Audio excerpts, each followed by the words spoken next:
Travellers entering the United States and United Kingdom. Negative coronavirus test.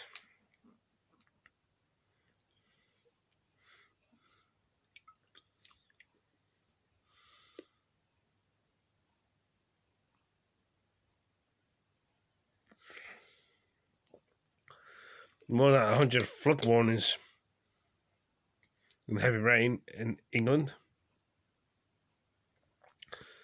But as we know, there heavy rain in England, people.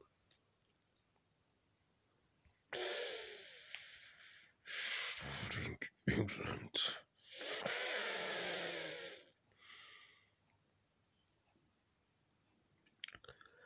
I'm okay, people.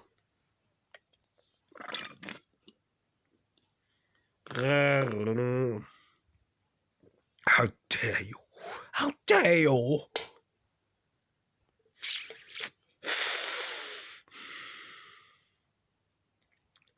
Looking at it,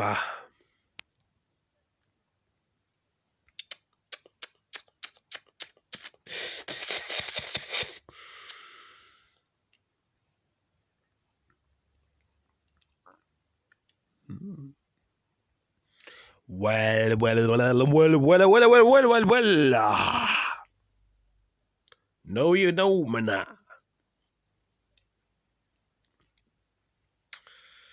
Yeah.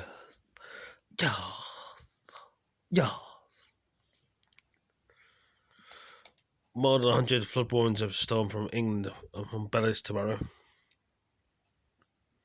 Norfolk and Cambridgeshire flooding. You see? And North Hampshire accused to evacuate. Over there, Grande.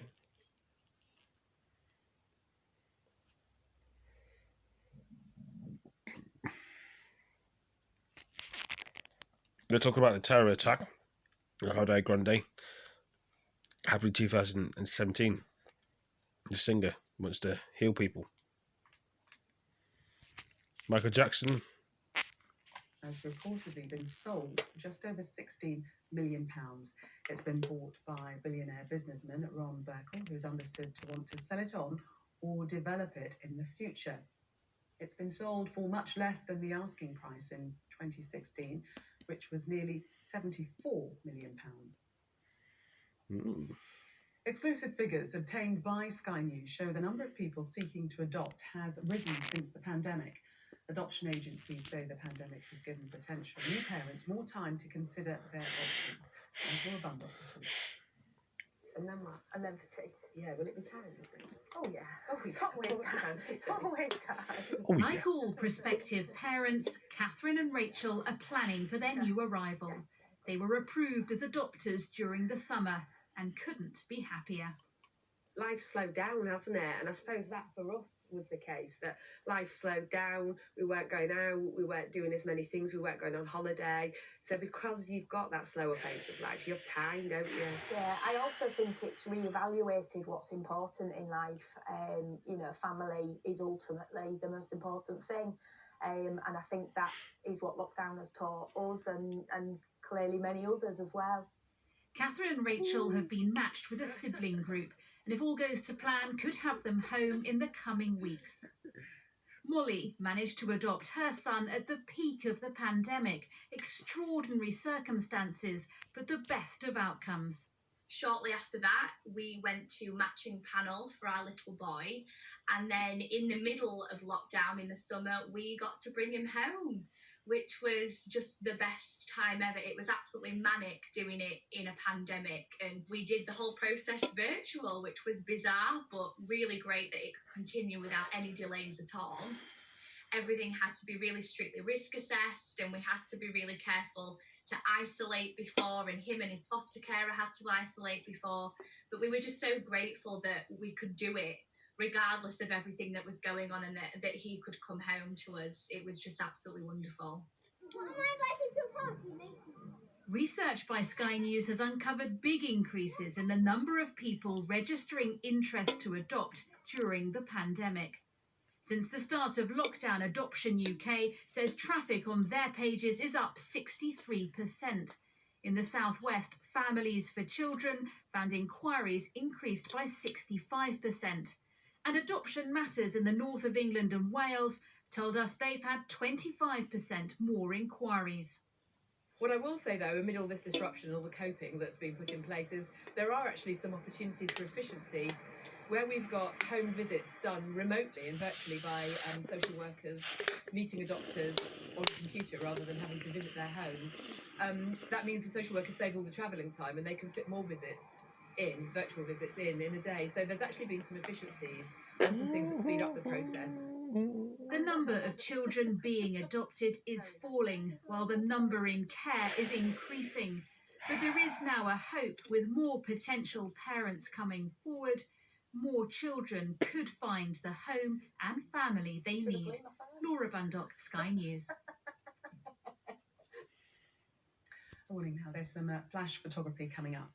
The Queen and Prince Philip will not be hosting their traditional Christmas family gathering at Sandringham this year, instead spending it together at Windsor Castle. It's the first time in 33 years the royal couple have celebrated the festive season at the castle, which is currently under Tier 4 restrictions. The Queen's Christmas message will be broadcast at 3 p.m. today. Pope Francis has delivered an early mass to a small congregation at St. Peter's Basilica to comply with Italy's 10 p.m. curfew. The mass was held in a rear section of the basilica with less than 100 participants, far fewer than the usual 10,000 attendees.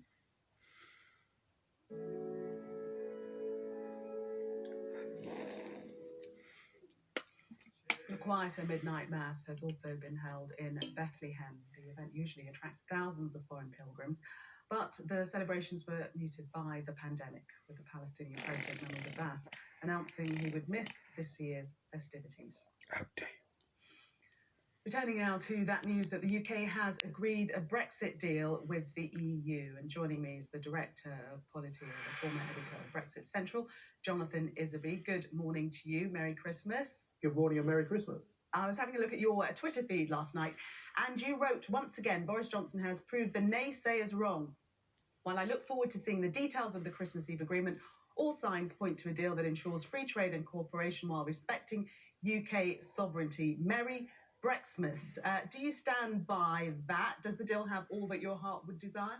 Well, as you say, we haven't seen the details of this yet. All we've seen at the moment is the kind of summaries put out by both sides. Dare I say it, there may even be a bit of spin involved in some of those, and that we've got I think we're expecting a 500-page agreement with another 1,000 or possibly 1,500 pages of annexes to go with it. So there's a lot to look through before Parliament looks at this next week. However, Please like this video. In terms of Thank you very much. The It always headline claims helps. that the Prime Minister is making suggests that he has stuck by all the important red lines and delivered on the promises that he made. Because at the end of the day, this was about the UK being able to retain, or rather reclaim, its ability to make its own decisions as a sovereign nation about all manner of things to do with our laws, our trade, our immigration policy, our fishing, and so on and so forth, and not be beholden to a foreign court, which is what the European Court of Justice was. And I think it's absolutely vital that the UK is no longer beholden to the European Court of Justice, and that we can make our own sovereign decisions. But importantly, be able to remain friendly with our closest European neighbours, and obviously to continue trading with them. And I think that this is the first time ever that there has been a zero tariff, zero quota agreement forged between the EU and any other country, and we're the ones that have done that. Free trade is a good thing, so it's great that that has been secured. And there were people just a year ago saying they'll never do this. It might take up to 5 years to negotiate this. Well, again, Boris Johnson has indeed proven the naysayers wrong. But what do you think the concessions are that he's had to make? What are the compromises?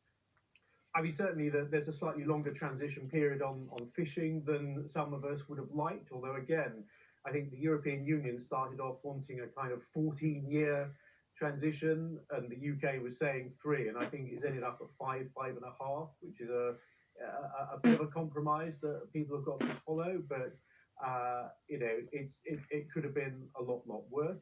So I say there's obviously a lot of detail we're still needing to look at, whether it be things like the Northern Ireland Protocol and how that impacts on the union. I think that's an important factor for a lot of Brexit supporters to ensure that the union It's my hand, people. Northern Ireland is not treated in a way that would be. It's my foot. Hello, Mr. Feety. To a detriment. What about things like the Erasmus scheme, which a year ago, I think in January, the Prime Minister said was safe? That's a massive U-turn. He actually said the words were, "There is no threat to the Erasmus scheme. We will continue to participate." That's completely gone now. Well, he's evidently made an assessment as to whether it was delivering value for money. And I think, what he was talking about yesterday was creating a new exchange program named after Alan Turing, the famous scientist from Bletchley Park, which the UK would run, and we would be able to negotiate arrangements with universities across the whole world, not just. But will it be a new exchange program? As I understand it, it won't bring students from overseas to the UK. It'll be a one-way deal. Well, look, we're waiting to see the details of it. But what I would say, about the British university system is that we have got more of the top universities in Europe than any other European country. You look at Oxbridge and some of the other institutions in this country.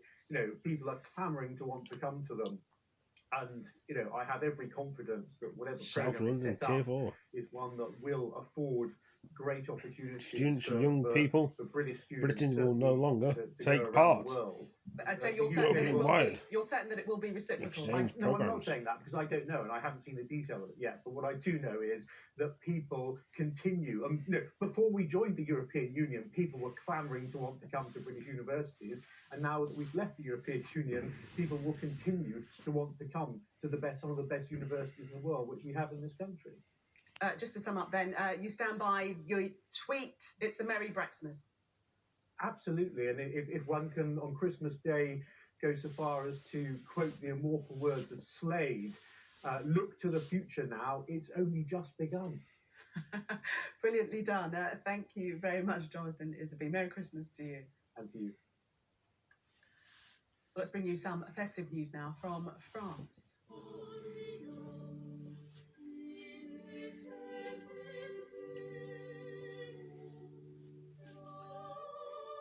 For the first time since the fire that nearly destroyed it, the Notre Dame Cathedral in Paris has hosted a Christmas Eve choral concert, an annual tradition in France. The choristers wore construction hard hats and boiler suits, reflecting the fact that the cathedral is still being rebuilt, and there was no audience with visitors banned until 2024. Time now to let you know what will be happening with the festive weather.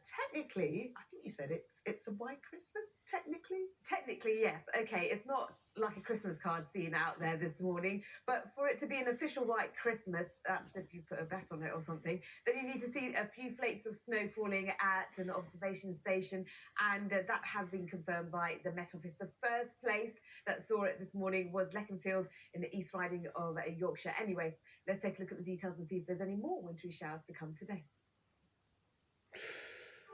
Interesting. Beer can. Look forward In the to brighter beer. skies. There's a bit of beer. The weather, As you can see, sponsored by Qatar Airways. inside the beer. Good morning and a very Merry Christmas to you. It's looking mostly fine and settled for this Christmas Day, but it is essentially the calm before the storm. From Boxing Day, we are going to be seeing Storm Bella bringing very wet and windy conditions. But until then, it's sunny, it's largely dry out there this morning. There is a widespread frost across much of Britain there in the eastern parts of Ireland and Northern Ireland. Further west, it's less cold with cloudier skies for Western Ireland and Northern Ireland, as well as the north and west of Scotland. There's also the risk of ice first thing across the eastern side of Scotland and England, where we are also seeing some showers that are turning wintry, mainly across the high ground, but even down towards some low levels, there is a bit of sleet and snow falling. And around some west coastal areas, there are some showers too. The showers will tend to fade away this afternoon. For most of England and Wales, as you can see, lots of sunshine, a mainly dry day, but it's going to be cold. So if you're heading out for a walk, just wrap up warm. It's going to be a cold day too, and quite cloudy for Scotland, Northern Ireland and the Republic, with rain to the northwest later. Well, that was quite quick. jerninhgam, sponsored by Qatar These are quicker Airways. there. Still to come, all the sport with Rebecca. Now, we did have a sparkly competition. Anyway, guys and girls, hope you all enjoyed the video. If you want to see some more of the sport, look on Sky News from the UK and Northern Ireland's gone to Wales. Thanks for joining this video. And yeah, there was plenty more to come. Peace.